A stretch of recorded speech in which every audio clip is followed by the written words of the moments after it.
Hello friends, இன்றைக்கி நம்ம பார்க்க போகிறது ஜாப்பனே அனிமி சீரிஸான that time I got reincarnated as slime season 1 episode 1 தான் இன்னைக்குள்ள வீடியோவில் பார்க்க போகிறோம். இந்த அனிமி என்னோட லெஜெண்டரி லிஸ்ட்டில் இருக்குது. ஏன்னா எனக்கு இந்த கதை ரொம்பவே பிடிக்கும். என்னோட ரொம்பவே ஃபேவரட்டான அனிமி அப்படின்னே சொல்லலாம். அண்ட் உங்களுக்கு கண்டிப்பாக இந்த கதை ரொம்பவே பிடிக்கும். அதுக்கு நான் கேரண்டி தரேன். ஒருவேளை அப்படியே உங்களுக்கு இந்த கதை பிடிச்சிருந்தது அப்படின்னா இந்த வீடியோக்கு லைக் பண்ணிட்டு அப்படியே மறக்காமல் நம்ம சேனலை சப்ஸ்கிரைப் பண்ணிடுங்க. வாங்க இப்போ கதைக்குள்ளே போக ஆரம்பிக்கலாம். இன்றைக்கி நம்ம பார்க்க போகிறது that time I got reincarnated as slime season 1 episode 1. Episode start ஆகும்போதே ஒரு சம்மனிங் சர்க்கிளை காட்டுறாங்க. இந்த சம்மனிங் சர்க்கிளை வச்சு வேறு கிரகத்தில் இருக்கிற யாராச்சும் ஒரு உயிரினத்தை இந்த இடத்துக்கு கொண்டு வந்துக்கலாம்.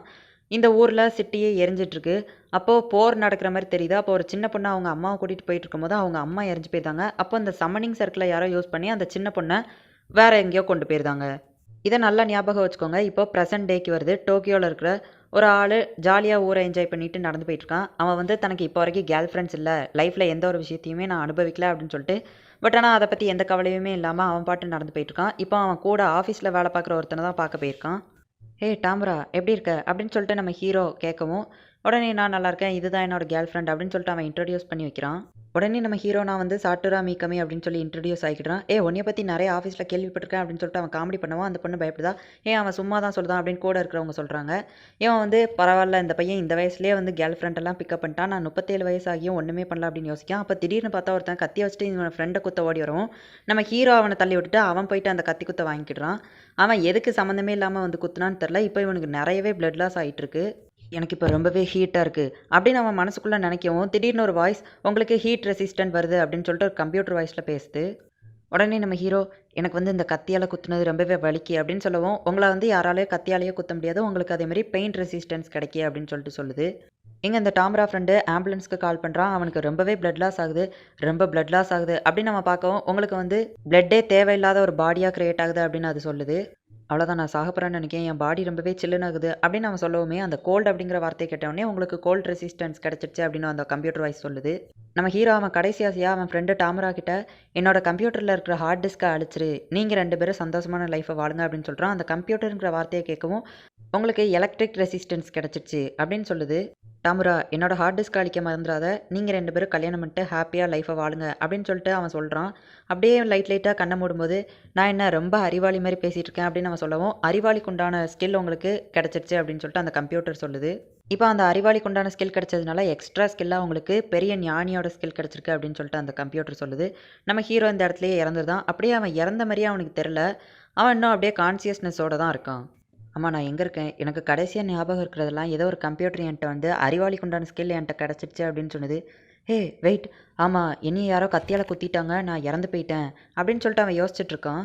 சரி, ஓகே, நான் இன்னும் கான்சியஸில் தான் இருக்கேன். என்னோடய கை அதை உணர முடியல, காலும் உணர முடியல, என்னோடய கண்ணும் திறக்க மாட்டேங்கி.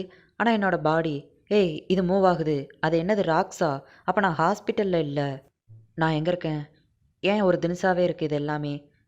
இது என்னது, ஒரு பிளான்ட்டா? என்னோட வாய் ஒர்க் ஆகுதா அப்படின்னு சொல்லிட்டு அது திறக்கவும் அதால் பேச முடியல. பட் ஆனால் அந்த செடி அவன் வாய்க்குள்ளே போயிடுது.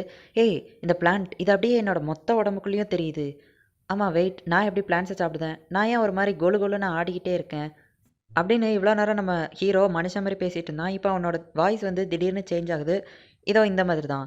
ஆமாம், நான் ஏன் ஆடிக்கிட்டே இருக்கேன்? நான் ஏன் அப்படியே பவுன்ஸ் ஆகுறேன்? வெயிட், நான் ஒரு ஸ்லைமாக மாறிட்டேனா? அதுவும் அவ்வளோ ஸ்ட்ராங்கான மனுஷன் மாதிரி இருக்கிறேன்னா தம்மா துண்டு ஸ்லைம்குள்ளே எப்படி வந்தேன் அப்படின்னு யோசிச்சுட்டு இருக்கான்.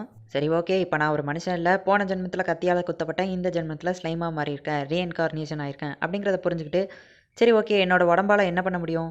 ஆமாம், நான் சாப்பிட்ற இந்த செடியெல்லாம் எங்கே தான் போகுது அப்படின்னு சொல்லிட்டு அந்த ஸ்லைம் யோசிக்கவும், ஆன்சர் அப்படின்னு ஒரு ரோபோட் வாய்ஸ் கேட்குது. உடனே இந்த ஸ்லைம் பயந்துருது.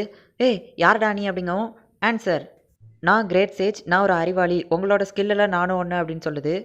உங்களோட யூனிக் ஸ்கில் அந்த ப்ரெடிட்டர் அப்படிங்கிற இதை வச்சு நீங்கள் யாரை வேணால் வேட்டையாடி சாப்பிடலாம், எதை வேணால் சாப்பிடலாம், அது ஒரு வேறு டைமென்ஷனில் போய் ஸ்டோர் ஆகி இருக்கும், உங்களுக்கு தேவைப்படுறப்ப எடுத்துக்கலாம் அப்படின்னு சொல்லிட்டு சொல்லுது. ஏங்கப்பா, நமக்கு இவ்வளோ பவர் இருக்கா? சரி, ஓகே, நான் இப்போ சாப்பிட்டோம்ல, அந்த பிளான்ட்டை பற்றி சொல்ல அப்படின்னு சொன்னோன்னே, இது ஒரு மேஜிக்கல் செடி, இதை வச்சு நீங்கள் ஹீலிங் போர்ஷன் உருவாக்கலாம் அப்படின்னு சொன்னோன்னே, என்னது மேஜிக்கா அப்படின்னு கேட்டோடனே அது மேஜிக்கை பற்றி கொஞ்சம் எக்ஸ்பிளைன் பண்ணுது. இது மூலிகை செடி மாதிரினா அவ்வளோ யூஸ்ஃபுல் இருந்துச்சுன்னா, அடிப்பட்டப்பெல்லாம் ஹீலிங் பண்ணுறதுக்கு யூஸ் ஆகும்னா, நம்மக்கிட்ட ஸ்டோரேஜ் வேறு நிறைய இருக்குது, எவ்வளோ வேணால் சாப்பிட்டு யூஸ் பண்ணிவிட்டு தேவைப்படுற நேரம் இந்த போர்ஷன்ஸை நம்ம வெளியே எடுத்து வச்சுக்கலாம் அப்படின்னு சொல்லிட்டு அது ஒரு பாறை மேலே போய் உட்காந்து, இந்த பாறை என்னது அப்படின்னு கேட்கவும், இது ஒரு மேஜிக் ஸ்டோன், இது வழியாக உங்களுக்கு மேஜிக் பவர்ஸ் கிடைக்கும் அப்படின்னோடனே அந்த பாறையை மொத்தமாக சாப்பிட்ருது. அப்படியே சந்தோஷத்தில் துள்ளி குதிச்சுட்டு போகும்போதே ஒரு தண்ணிக்குள்ளே போய் ஸ்லிப் ஆகி விழுந்துருது. உடனே ஸ்லைம்ஸ் மிதக்காதில்ல, நான் இப்படியே தண்ணிக்குள்ளே விழுந்துட்டா என்னால் மூவ் ஆக வர முடியாது, என்ன பண்ணுறது அப்படின்னு யோசிச்சுட்டு ஒரு ஐடியா அப்படின்னு சொல்லிட்டு அவ்வளோ தண்ணியும் கொஞ்சம் நிறைய குடிச்சிட்டு அதை ஃபோர்ஸாக பீச்சி அடிக்குது.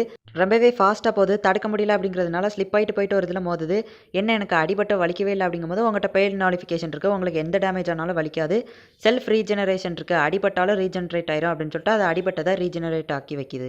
டேய் தம்பி நான் பேசுகிறது கேட்குதா அப்படிங்கவும், என்னடா திடீர்னு ஏதோ ஒரு வாய்ஸ் கேட்குதா அப்படின்னு அந்த ஸ்லைம் சுற்றி பார்க்குது. டேய் தம்பி நான் பேசுகிறது கேட்குதா அப்படிங்கவும், அப்படியே கேட்டாலும் நான் எப்படிடா ஆன்சர் பண்ண முடியும், எனக்கு தான் வாய் இல்லைல்ல அப்படின்னு மனசில் நினைக்க. உடனே அந்த சவுண்டு கத்தவும், டேய் மொட்டை தலையா நான் எப்படிடா பேச முடியும், என்கிட்ட தான் வாய் இல்லைல்ல அப்படிங்கவும், நீ தான் பார்க்க வழுக்க மாதிரி இருந்துட்டு என்னைய பார்த்து மொட்டை தலையா அப்படிங்கியா அப்படின்னு சொல்லிட்டு அந்த வாய்ஸ் கத்துது.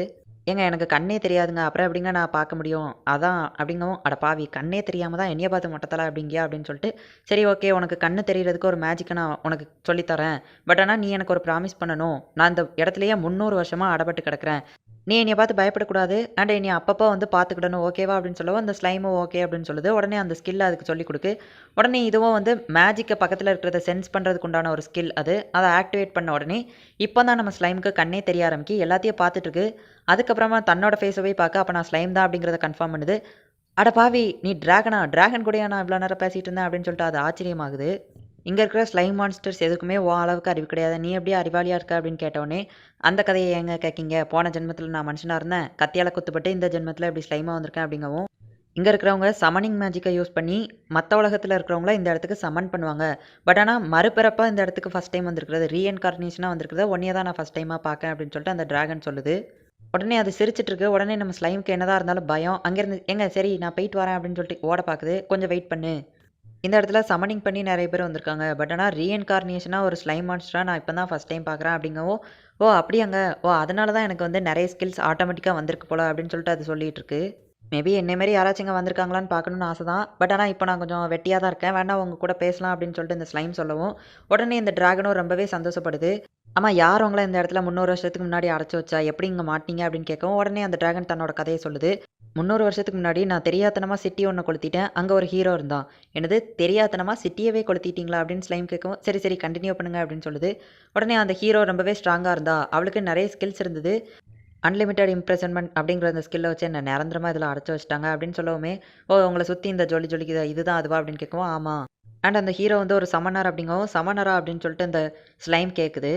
அந்த ஹீரோ ஆக்சுவலி ஒரு மந்திரவாதியால் வேற ஒரு உலகத்திலேருந்து வரவழைக்கப்பட்டவா அப்படின்னு சொல்ல உடனே, ஓ அப்போ இங்கே மந்திரவாதிகள்லாம் இருக்காங்களா அப்படின்னு அந்த ஸ்லைம் கேட்கவும், ஆமாம் இந்த மந்திரவாதி சமன் பண்ணுறவங்க ரொம்பவே ஸ்ட்ராங் அண்ட் பவர்ஃபுல்லாக இருப்பாங்க, இந்த இடத்துல வந்து சர்வைவல் ஆஃப் தி ஃபிட்டஸ்ட் தான், ஸ்ட்ராங்காக இருக்கிறவங்களால மட்டும்தான் வாழ முடியும் அப்படின்னு சொல்லிட்டு அந்த டிராகன் சொல்லவும், ஓ அப்போ 300 வருஷமாக நீங்கள் இந்த இடத்துல தனியாக தான் இருக்கீங்களா அப்படின்னு கேட்கவும், ஆமாம் அப்படின்னு அந்த டிராகன் தலையை தொங்கப்பட்டு சொல்லுது. கேர்ள் ஃப்ரெண்டுன்னு யாருமே இல்லாமல் நான் ஜஸ்ட் 37 வயசு வரைக்கும் இருந்ததுக்கே கஷ்டப்படுதேன், இந்த டிராகன் 300 வருஷமாக தனியாக இருந்திருக்கேன் அப்படின்னு சொல்லிட்டு, எனக்கு ஒரு ஐடியா, நம்ம 2 பேரும் ஃப்ரெண்ட்ஸாக இருக்கலாமா அப்படின்னு சொல்லிட்டு அந்த ஸ்லைம் கேட்கு. போய் உன் கூட நான் ஃப்ரெண்ட்ஷிப் வச்சுக்கிட்டதா அப்படின்னு அந்த டிராகன் பேசிட்டு, சரி நான் அப்போ அங்கேருந்து கிளம்புறேன் அப்படின்னு அந்த ஸ்லைம் சொன்னோன்னே, நில்லு சரி ஓகே நான் அவங்க கூட ஃப்ரெண்ட் ஆயிருந்தேன் அப்படின்னு சொல்லிட்டு இப்போ அவங்க 2 பேருமே ஃப்ரெண்ட்ஸ் ஆகிருந்தாங்க. அந்த டாமரா பையன் நம்மளோட ஹார்ட் டிஸ்க்கை அழிச்சானான்னு தெரியல அப்படின்னு சொல்லிட்டு இங்கே ஸ்லைம் வருத்தப்படுது.